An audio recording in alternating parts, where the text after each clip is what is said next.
जंग के बीच आधी रात को ईरान की सड़कों पर यह जश्न वहां के नए सुप्रीम लीडर मुस्तबा हुसैनी खामनेई के लिए मनाया गया।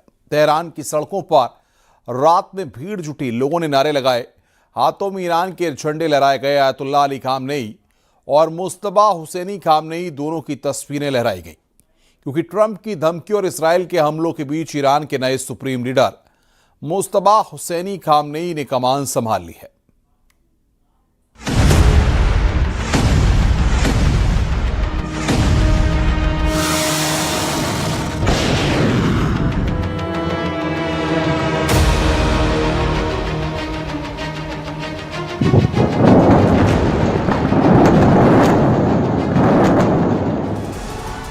जंग के बीच आधी रात को ईरान की सड़कों पर ये जश्न वहां के नए सुप्रीम लीडर मुस्तबा हुसैनी खामनेई के लिए मनाया गया।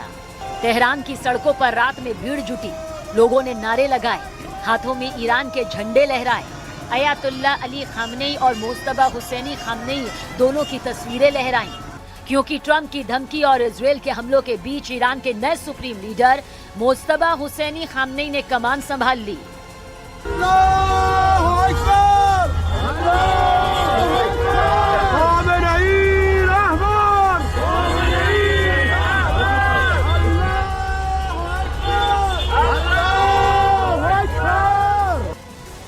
मुस्तबा हुसैनी खामनेई के कमान संभालते ही तेहरान में उनके समर्थकों ने रैलियां भी की, जिसमें उन्होंने मुस्तबा के लिए अपना समर्थन दिखाया।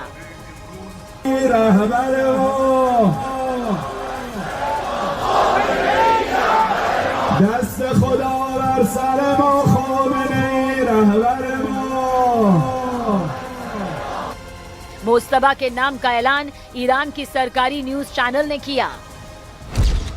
मुस्तबा हुसैनी खामनेई को विशेषज्ञों की सभा के प्रतिनिधियों ने संविधान के अनुच्छेद 108 के तहत सुप्रीम लीडर चुना। उन्हें ईरान के पवित्र इस्लामी गणराज्य के तीसरे नेता के रूप में नियुक्त किया गया। और ये सब तब हुआ जब ईरान जंग की आग में जल रहा है।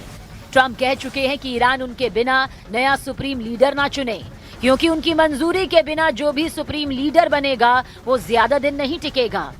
इजराइल ने भी धमकी दी कि मुस्तबा हुसैनी खामनेई का हाल भी आयतुल्लाह अली खामनेई जैसा होगा, लेकिन ईरान नहीं माना, जिद नहीं छोड़ी, रातों रात मुस्तबा को कमान सौंप दी। ईरान के विदेश मंत्री सैयद अब्बास अरागची ने भी सोशल मीडिया पर मुस्तबा को बधाई दी।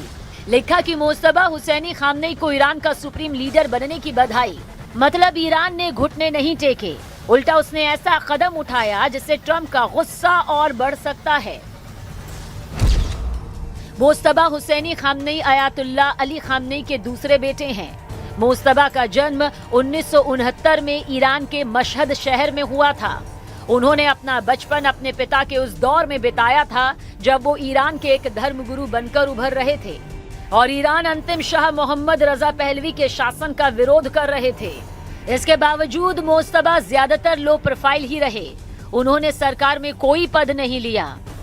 वो बात अलग है कि सियासत से दूरी के बीच सीमा पर ईरान की सेना के लिए काम करते रहे। मुस्तबा ईरान इराक युद्ध का हिस्सा बने, जिससे ईरान के शक्तिशाली सुरक्षा तंत्र, जिसमें Islamic revolutionary guard core IRGC भी शामिल है, उनके साथ उनके अच्छे रिश्ते बने। मुस्तबा के सुप्रीम लीडर बनने के बाद उन दिनों की तस्वीरें भी वायरल हुई, जिनमें मुस्तबा सैनिकों के बीच सेना की वर्दी में नजर आए। यानी सियासत से दूर रहने वाले ईरान के नए सुप्रीम लीडर ने ऐसे समय में कमान संभाली जब हाहाकार मचा हुआ है। अमेरिका और इजराइल गिद्ध की तरह उन्हें नोचने के लिए बैठे हैं, लेकिन ईरान न झुकने के लिए तैयार है न रुकने के लिए। उल्टा मुस्तबा की सत्ता में एंट्री करवाकर उसने नया दांव चल दिया है।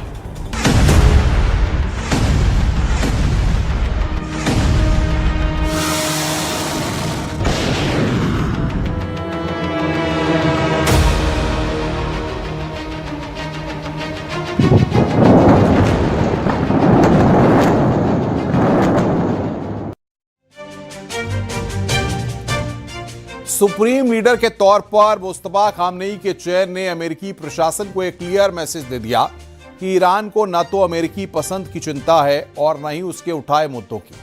ट्रंप ने कहा था कि ईरान के सुप्रीम लीडर के चयन में अमेरिका का हस्तक्षेप होगा, लेकिन ईरान ने अमेरिका की बातों को हवा में उड़ाते हुए अपने सुप्रीम नेता का चयन कर लिया। जूनियर खामनेई अब अमेरिका के खिलाफ युद्ध का नेतृत्व करेंगे।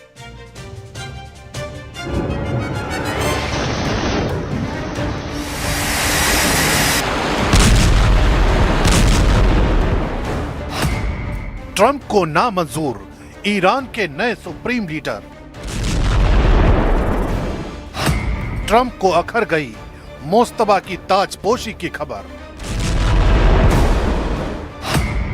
ईरान के नए लीडर पर सुप्रीम संग्राम।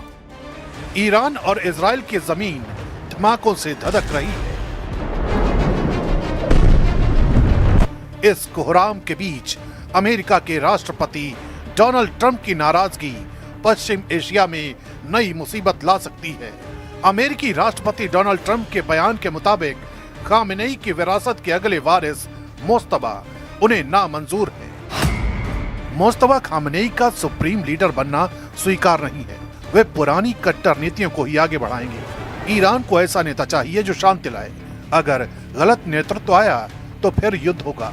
ईरान के नेतृत्व पर दुनिया की सुरक्षा निर्भर है। यानी ट्रंप चाहते हैं कि ईरान पर शासन करने वाला उनकी पसंद का हो। दरअसल ईरान की राजनीति में सुप्रीम लीडर का पद सबसे शक्तिशाली माना जाता है। इस पद पर लंबे समय तक अली खामेनेई रहे। 28 फरवरी को एयर स्ट्राइक में उनकी हत्या के बाद उनके उत्तराधिकार को लेकर चर्चा तेज हुई।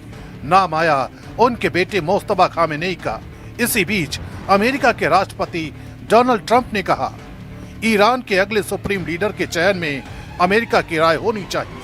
ट्रंप का कहना है कि अगर ईरान में ऐसा नेता चुना जाता है जो पुरानी नीतियों को जारी रखेगा तो क्षेत्र में तनाव बना रहेगा। लेकिन एक्सपर्ट मानते हैं कि सुप्रीम लीडर का पद इतना शक्तिशाली है कि उसका फैसला पूरी तरह ईरान की आंतरिक व्यवस्था के तहत होता है। यही वजह है कि ट्रंप का बयान तेहरान में सीधी दखलंदाजी के तौर पर देखा जा रहा है। अब समझते हैं ईरान में सुप्रीम लीडर को चुने जाने की पूरी कहानी को। ईरान में सुप्रीम लीडर सबसे ऊपर होते हैं। उनके हाथ में अंतिम अधिकार होता है। सुप्रीम लीडर ही न्यायपालिका के प्रमुख यानी हेड ऑफ जुडिशरी की नियुक्ति करते हैं। यही न्यायपालिका प्रमुख आगे गार्डियन काउंसिल के कई सदस्यों की नियुक्ति में भूमिका निभाता है। गार्डियन काउंसिल चुनावी उम्मीदवारों की जांच करती है और संसद के अलावा राष्ट्रपति चुनाव की वैधता तय करती है।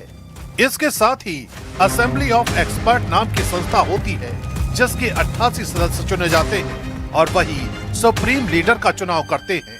यानी राष्ट्रपति और संसद चुनी हुई संस्थाएं हैं, लेकिन सत्ता का अंतिम नियंत्रण सुप्रीम लीडर के पास ही रहता है। ईरान में सुप्रीम लीडर की ताकत यही खत्म नहीं होती। संविधान के मुताबिक यही पद देश की सेना और रणनीतिक संस्थाओं का सर्वोच्च कमांडर होता है। यानी IRGC समेत सैन्य बल सीधे सुप्रीम लीडर के अधीन रहते हैं। रक्षा नीति, परमाणु कार्यक्रम और विदेश नीति की अंतिम दिशा भी वही तय करता है। सुप्रीम लीडर ही युद्ध या शांति से जुड़े फैसलों को मंजूरी देता है और जरूरत पड़ने पर जनमत संग्रह कराने का अधिकार रखता है। इतना ही नहीं, अगर राष्ट्रपति देश के हितों के खिलाफ काम करता हुआ माना जाए तो उसे पद से हटाने की प्रक्रिया भी सुप्रीम लीडर की मंजूरी से ही आगे बढ़ती है। यानी तेहरान की असली सत्ता का केंद्र यही पद माना जाता है। इसलिए जब डोनाल्ड ट्रंप ईरान के नए सुप्रीम लीडर पर सवाल उठाते हैं तो ये मामला सिर्फ बयानबाजी का नहीं रहता। ये सीधे ईरान की सत्ता, संप्रभुता और पश्चिम एशिया की आने वाली राजनीति से जुड़ा बड़ा टकराव बन जाता है।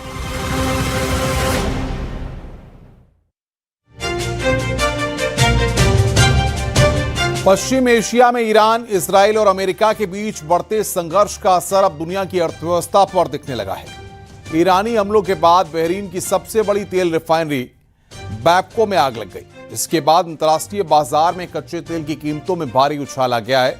इसके साथ ही दुनिया के अहम तेल मार्ग स्ट्रेट ऑफ हॉर्मूज पर भी खतरा मंडरा रहा है, जिससे वैश्विक ऊर्जा संकट की आशंका और बढ़ गई है। देखिए हमारी एक खास रिपोर्ट।